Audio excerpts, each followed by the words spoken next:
every civilization throughout history that has tampered too much with its own money, with its own currency, has eventually fallen and collapsed in some form.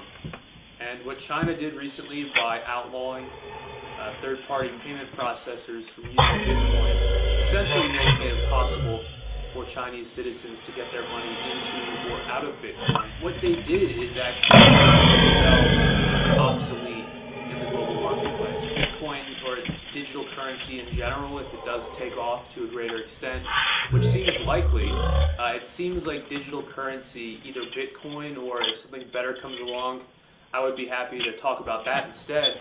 But so far, Bitcoin is the biggest. There's so many usage cases. Ways you can use Bitcoin to meet friends and family, and to use apps and all kinds of social services on the internet.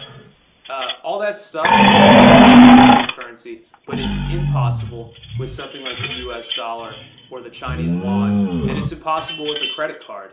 A lot of the micro-tipping concepts just cannot be done using a debit or credit card. It has to be done using something like Bitcoin. And you have a lot of talented people in Silicon Valley, the programming experience and the money. And what they're doing with their time right now is developing the Bitcoin ecosystem. This is not a fad. You know, I don't remember Beanie Babies being used to exchange hundreds of dollars in a single transaction. I don't remember that being the case. I think when members of the media compare Bitcoin craze to something like the Tulip Mania or Beanie Babies in the 1990s, that is just the sign that the media is not your friend. They're not really care about the future of the middle class in America. They are there to sell advertising, to keep you tuned in, to keep you clicking on their slideshows. That's all they care about, and that's why their coverage of Bitcoin has been so manic depressive.